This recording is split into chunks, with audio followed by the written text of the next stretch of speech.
Oke, nah itu tadi. Jadi bagi para pengusaha, salah satu cara untuk menolong omset di kala pandemi ini, bisnis kuliner, nah itu salah satunya dengan mengubah. Jadi nggak boleh takut buat mengubah target pasar ya Coach ya. Tapi kuncinya adalah dari Coach Inu tadi adalah dengan mempertahankan relevan. Jadi harus relevan atau sesuai ya Coach ya dengan target pasar kita. Baik, berjumpa lagi pemirsa Tribun Jatim dan juga Surya Online bersama saya Mayang Esa dan juga Coach Inu Bisnis Kuliner. Halo, selamat siang Coach. Yes, selamat siang Mbak Maya. Oke Coach, ini pertanyaan-pertanyaannya dan juga bahasanya cukup banyak ditunggu nih oleh para pemirsa Tribun Jatim dan juga Surya Online. Yes. Nah, di mana di segmen sebelumnya kan kita membahas tentang ini Coach, bagaimana pengusaha menyelamatkan omset di masa pandemi ya Coach. Yes. Salah satunya yang Coach di sebelumnya pernah bilang ya kita para pengusaha ini harus menentukan nih tahapan-tahapan bagaimana tingkatan-tingkatan customer kan Coach, mulai dari 7 tangga customer tadi. Yes. Nah, jika Coach sudah menjelaskan tata caranya, mungkin kan pasti ada indikasi entah berhasil atau tidak. Yes. Nah, bagi yang berhasil ya mungkin bisa dijalankan dengan efektif. Yes. Bagi yang tidak nih Coach, apa yang harus dilakukan oleh pengusaha tersebut? Oke. Jadi ini ya, sahabat Tribun News Jatim dan Surya Online. Jadi kalau mau nonton video sebelumnya ya, jadi bagaimana caranya agar bisa mudah yaitu mendatangkan pelanggan. Bagaimana pelanggan itu menjadi lebih setia pakai 7 tangga customer itu ya. Mungkin dari pengusaha-pengusaha kuliner melakukan hal itu, tapi ada pertanyaan, loh Coach, kok nggak ada hasilnya ya? Itu pertanyaannya. Tetap sepi ya, gimana gitu loh. Jadi kali ini kita akan membahas ya, kalau strategi kemarin ya mendatangkan pelanggan itu ternyata tetap sepi, mungkin ada satu kesalahan. Satu kesalahan itu apa? Jadi kita akan membahas ya kali ini strateginya. Jadi caranya menyelamatkan omset bisnis kuliner pada saat pandemi dengan cara berpaling. Jadi berpaling sudah. Berpaling itu maksudnya kayak gimana gitu loh. Oke, ya itu berpaling. Gimana nih Coach, berpaling seperti apa maksudnya? Oke, jadi mungkin ya Anda sudah mengundang konsumen lama, sudah memberikan pengumuman, melakukan promo kemana-mana agar mereka mau datang lagi, tapi kok nggak ada hasilnya. Contoh ya mungkin sudah dikasih free ongkir untuk pelanggan lama, tapi penjualan tetap sepi, tetap jelek. Dan juga dikasih promo diskon untuk pelanggan-pelanggan lama, tapi kok pelanggan-pelanggan lama ini nggak ada yang mau beli ya, beli cuma 1-2 orang. Kenapa gitu loh, padahal sudah dikasih free ongkir, sudah dikasih promo segala macem. Jadi mungkin Anda pengusaha kuliner pusing gitu loh, karena saya lihat ya banyak pengusaha kuliner saat ini untuk bisa rame lagi, banyak ngasih diskon, ngasih free ongkir dan lain-lain, ternyata tidak banyak yang berhasil gitu loh, sepi.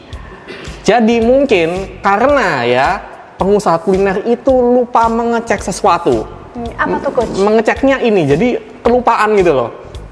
Jadi gini, coba cek ya, apakah target pasar Anda saat ini, maksudnya yang sudah Anda lakukan target pasar dari sebelum corona sampai sekarang, target pasar ini masih relevan nggak untuk bisnis kuliner Anda? Maksudnya kayak gini, dengan target pasar saat ini, mereka target pasar ini masih tertarik nggak membeli produk Anda? Jadi kayak gitu. Jadi mungkin ya yang harus dicek itu adalah target pasarnya ini masih setia nggak? Kalau sudah tidak setia lagi, ya buat apa diteruskan gitu loh. Kayak sinetron deh jadinya. Oke, Coach, tapi sebelum jauh ke ranah menentukan target pasar, sebenarnya pengusaha itu penting nggak sih Coach untuk menentukan target pasar itu sendiri? Oke, gini. Pernah tahu biskuit Oreo? Oke. Pernah nonton iklannya? Iklannya gimana itu biasanya? Yang ada anak kecil ngobrol atau main dengan bapaknya. Itu gimana biasanya? Kalau anak kecilnya itu gimana ininya? Apa yang biasa disebutkan itu gimana itu? Diputar, dijilat, dicelupin. Itu untuk iklan Oreo di Indonesia. Pernah nonton nggak iklan Oreo di India? Iklan Oreo di Cina? Iklan Oreo di Malaysia? Pernah nonton nggak itu iklan-iklan mereka? Belum, tapi yang pastinya pasti berbeda konsepnya. Itu enggak, bukan berbeda, sama. Jadi sama ini apa namanya, diputar, dijilat, dicelupin itu sama gitu loh. Jadi dari semua negara itu iklannya sama. Jadi antara bapak bagaimana berusaha untuk menjalin keakraban dengan anaknya pakai Oreo gitu loh. Oreo itu perusahaan yang membuat produknya itu perusahaan yang besar atau perusahaan yang kecil? Perusahaan besar. Perusahaan besar ya, karena internasional, banyak negara. Oreo aja itu target pasarnya sudah pasti, sudah fix. Jadi dia fokus, target pasarnya adalah pada keluarga yang punya anak kecil gitu loh. Jadi itu dilihat dari iklan-iklannya, dari Indonesia, Malaysia, Cina, India, iklannya semua sama gitu loh.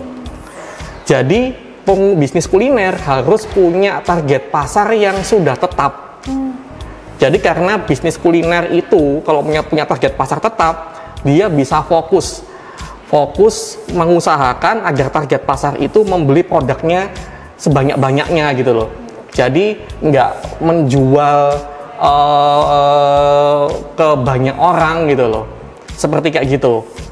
Jadi perusahaan besar aja modalnya besar banget, internasional lagi. Jadi bahaya sekali, akan sangat berbahaya kalau bisnis kuliner itu tidak punya target pasar yang jelas. Seperti kayak gitu. Oke, Coach, tadi Coachnya terakhir kali membahas tentang target pasar di berpaling nih, untuk katakan target pasar. Nah itu gimana Coach? Apa itu cocok apa enggak nih target pasarnya seperti apa mungkin? Jadi kalau sudah melakukan promo, free ongkir dan segala macam, ternyata sepi. Karena mungkin ya target pasarnya itu sudah tidak relevan. Target pasar yang ada BD itu sudah tidak menarik, sudah tidak tertarik untuk membeli produk Anda.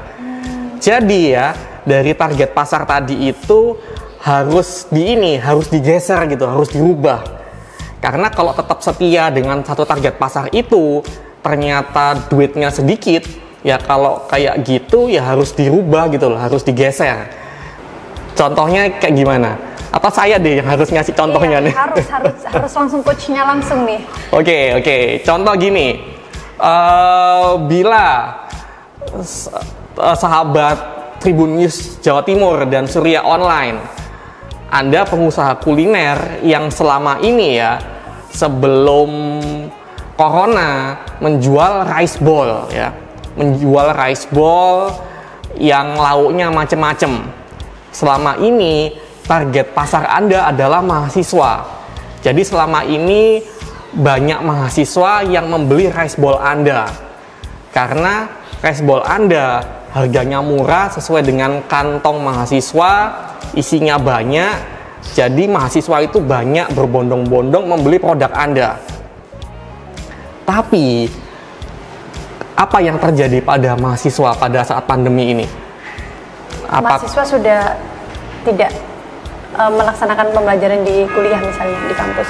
Betul. Jadi kalau dulu jualannya mungkin di dekat kampus, tempat banyak mahasiswa, karena pada saat pandemi pembelajaran mereka itu belajar di rumah secara online.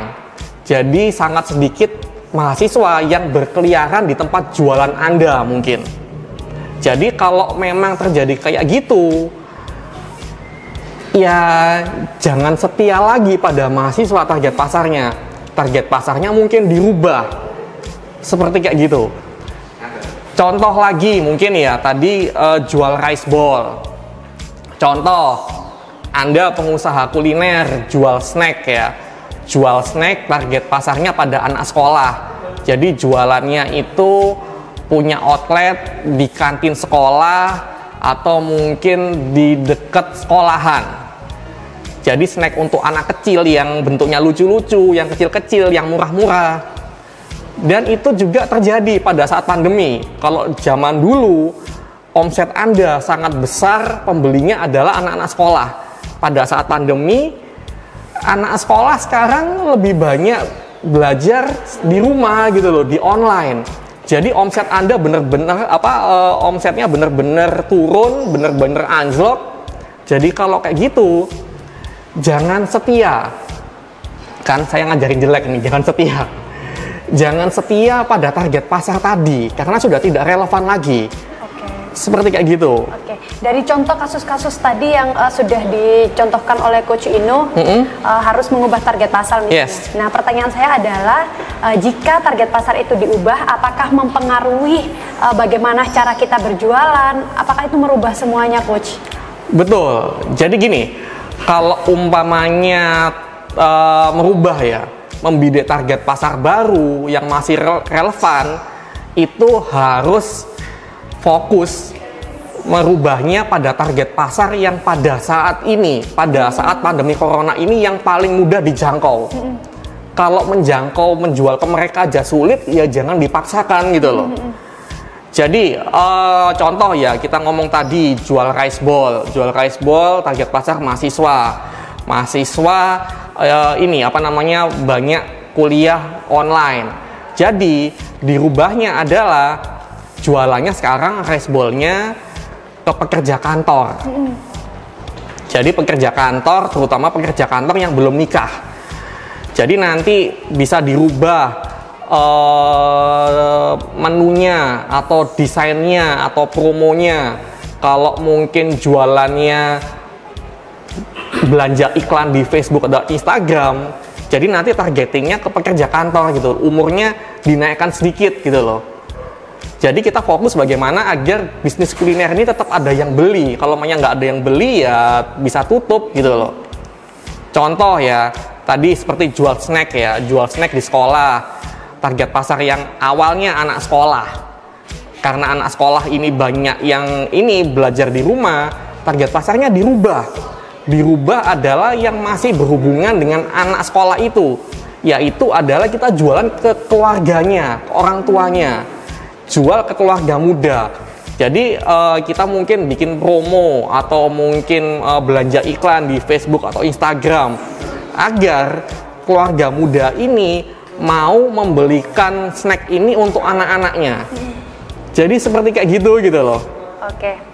Pertanyaan terakhir nih Coach, sebelum ke bahasan di segmen berikutnya. Yes. Nah, bagaimana jika memang kita sudah menentukan target pasar, apakah itu berhasil atau tidak? Itu kuncinya gimana, Coach? Apakah itu cocok apa tidak dengan target pasar kita? Kuncinya apa, Coach, yang harus diperhatikan? Yes. Jadi gini, pertama tadi ya yang saya sebutkan, fokus ke target pasar yang paling mudah digapai. Juga karena target pasarnya berbeda, cara jualannya juga beda. Karena contoh, untuk menarik mahasiswa yang selama ini sudah sukses, kalau pakai cara lama promonya berbeda kalau umpamanya menargetkan pada pekerja. Jadi strategi jualannya harus diganti gitu loh. Seperti kayak gitu. Bahkan kalau mungkin kemasannya atau nama menunya kalau perlu diganti ya diganti aja. Jadi nanti bikin varian baru. Jadi varian untuk ini office varian umpamanya. Jadi paling cocok untuk dimakan oleh pekerja kantor. Jadi kita fokus karena target pasarnya dirubah. Jadi harus benar-benar memahamin apa yang mereka butuhkan dan inginkan dari target pasar baru itu. Seperti kayak gitu. Oke, nah itu tadi. Jadi bagi para pengusaha, salah satu cara untuk menolong omset di kala pandemi ini, bisnis kuliner, nah itu salah satunya dengan mengubah. Jadi nggak boleh takut buat mengubah target pasar ya Coach ya. Tapi kuncinya adalah dari Coach Ino tadi adalah dengan mempertahankan relevan. Jadi harus relevan atau sesuai ya Coach ya dengan target pasar kita. Nah untuk selanjutnya mungkin ada lagi nggak sih Coach trik-triknya lagi yang lain untuk bisnis kuliner ini tetap berkembang di masa pandemi? Nah tetap saksikan di segmen berikutnya bersama Coach Ino Bisnis Kuliner.